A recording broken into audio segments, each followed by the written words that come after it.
if the citizens of Jerusalem wouldn't play such a great part and would show this devotion. They are sometimes a little annoying, and you need sometimes good nerves, and sometimes you explode over it. But in fact, even when they do things that you think are wrong, and that happens not so rarely, they do all this out of their deep devotion for their way of thinking, for their way of life in Jerusalem. Theodor Kolik was born in 1911 in a small Hungarian village not far from Budapest. But he spent most of his childhood in the city of Vienna.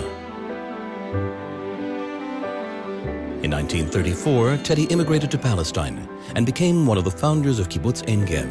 Teddy served in a series of critical public positions for the nascent state of Israel. In the last of these positions, he served as Director General of the Prime Minister's office. During this period, he took upon himself the creation of a national museum in Jerusalem.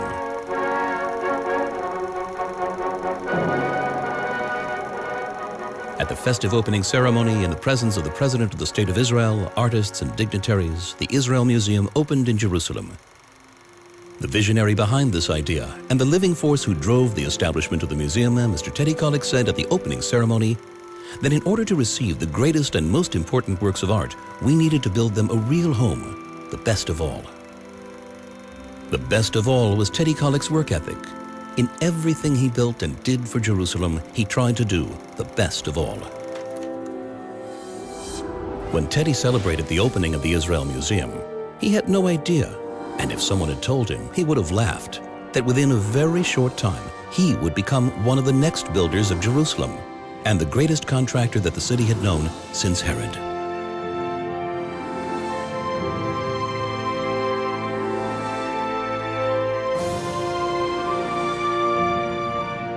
In a random and breathtaking moment that happens from time to time in history, Teddy Kolik became mayor of Jerusalem.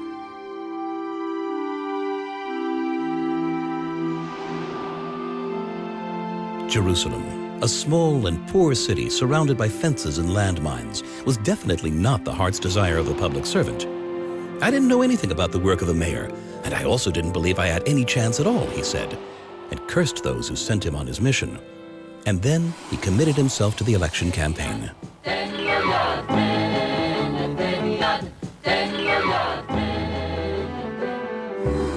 When the votes were counted, Teddy Kolik, a man of broad horizons, charm, and optimism, found himself mayor of a stormy, complicated, and tense city. For a year and a half, Teddy worked hard to get more budgets and to clean up the litter.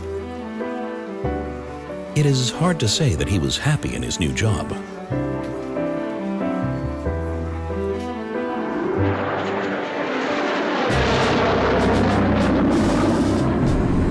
And then, the Six-Day War broke out. ברגע זה אנו עוברים את שער האריות. הר הבית בידינו, גם תלמיד, הר הבית בידינו. זו עיר אחד, ולא קשה לאחד אותה. This is one city, and it is not hard to unite it. We just had to open the roads. We just had to take down the big walls, and behold, the city is one. The city was united, and the rest is history. Under Teddy's leadership, the city went from a sleepy town to a huge metropolis. The linchpin neighborhoods link Mount Scopus to the western part of the city, and the ring neighborhoods create continuity around the city center. As the new neighborhoods grow, Teddy reconstructs and restores old neighborhoods. Yamin Moshe and Nachlaot get serious facelifts, and the Jewish quarter in the old city is rebuilt.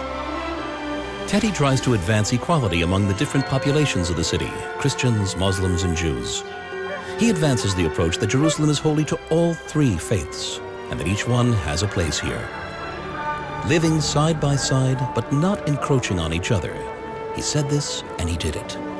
He builds connections with leading figures from all religions, gains their trust, and moves forward with them to unexpected horizons.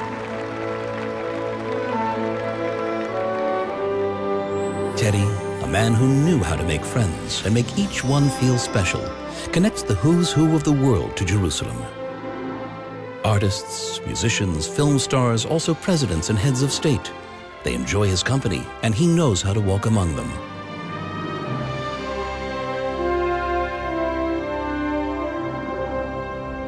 I feel mainly New Yorker because of all the monies I raised there.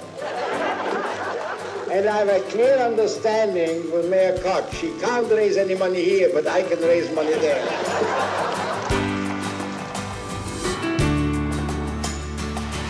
The Jerusalem Foundation, the foundation that he established after his election, becomes a vehicle for building the city.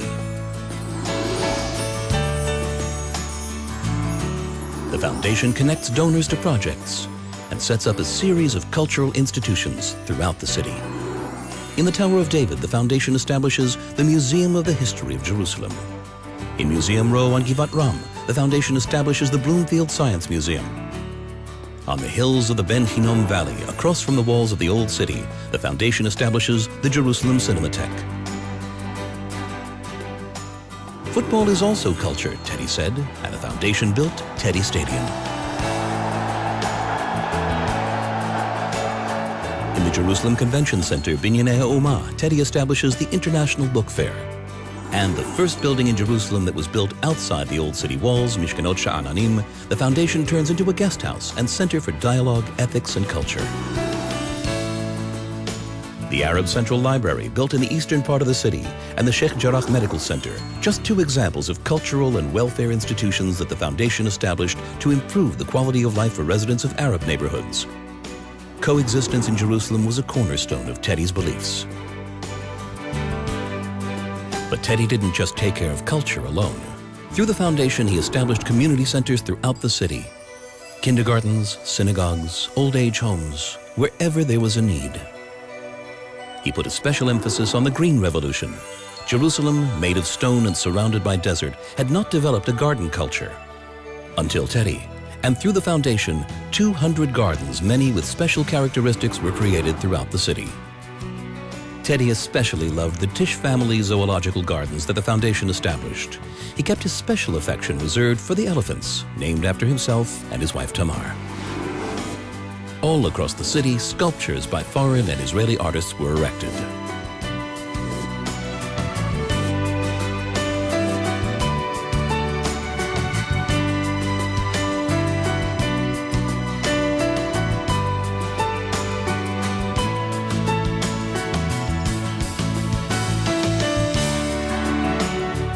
But not just the aesthetics of the city were important to Teddy. We need to strengthen industry in Jerusalem. Less talk and more action. I think that in all these years, we have proven ourselves through action. Speeches alone bring nothing.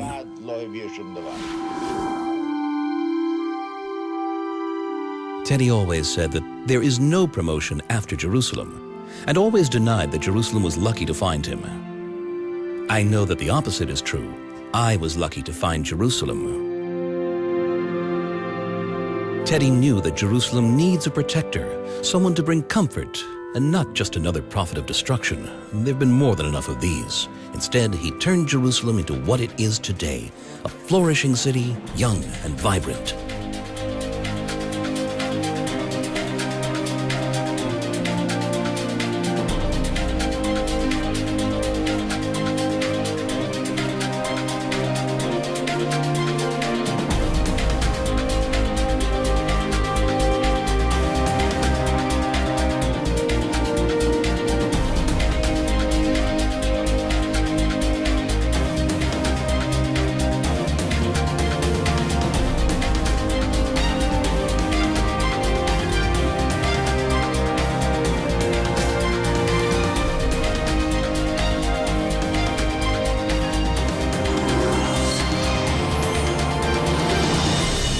Teddy Kollek, builder of Jerusalem.